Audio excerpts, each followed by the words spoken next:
Juan Perez. I'm a system engineer as a professional, and I like to say that I'm a photographer by trade. Damn. Beautiful, thank you.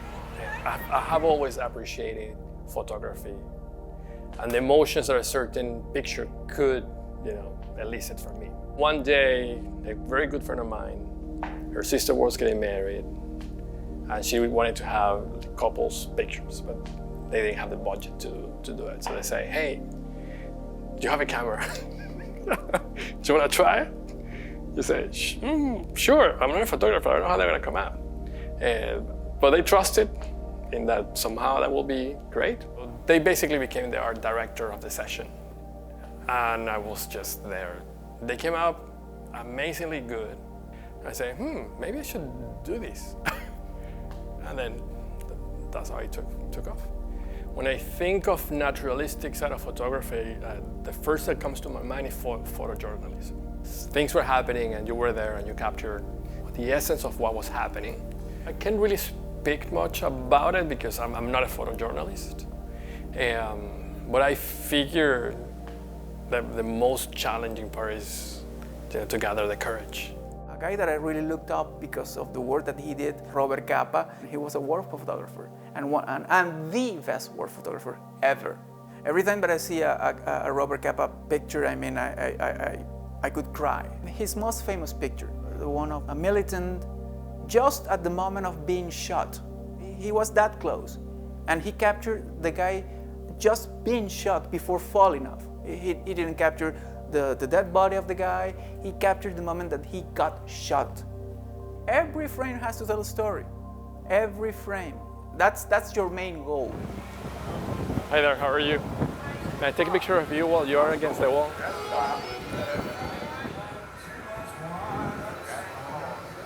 I didn't know how she was going to feel about it. I might be taking that picture without asking her. But when I asked her, then we lost the authenticity. Because she posed, you see? She's no longer in her break, it's just someone posing for a picture. Whatever you see through a photo lens, so through a camera lens, will never be exactly the same as reality.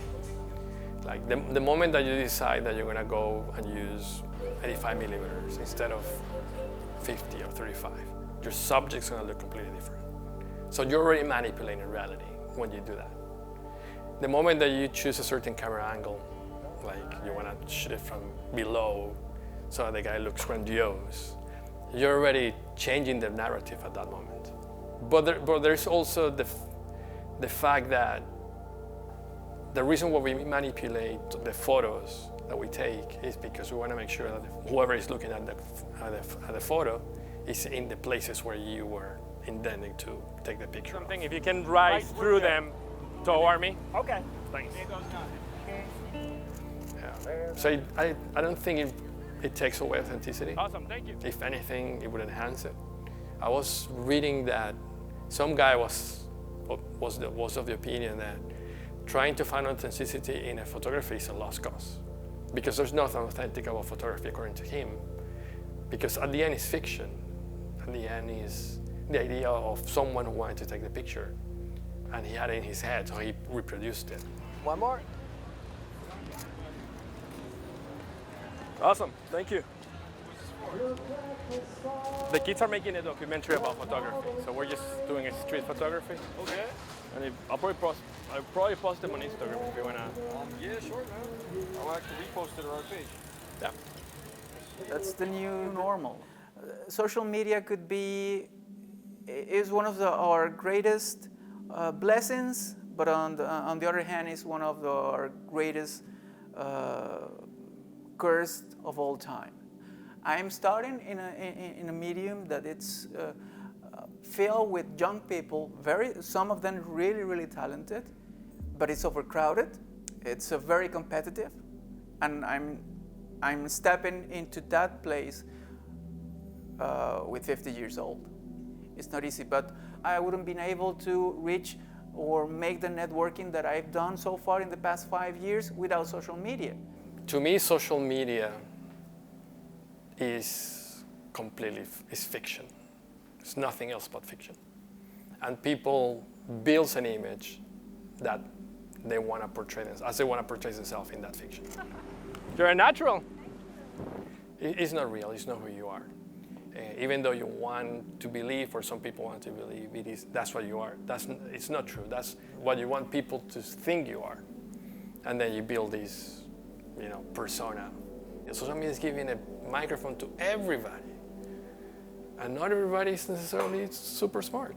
I'm pretty sure that 90% of what people see and do on social media, whether it's photography or whatever, I mean, they do it in a shallow, very, very shallow way. There's people right now taking pictures, and yeah, great picture. Yeah, but did you see what Henri Cartier-Bresson did 70 years ago or 80 years ago? It was raining, and there was a pond, and he took the picture of the guy just in the moment of jumping before getting his feet even an inch to the pond of water.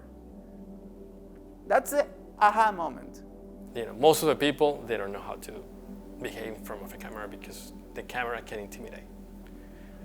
So when you kind of get them to relax and show you that inner beauty, which is the emotion, whatever it is, sad or happy, to me, I take it as a gift.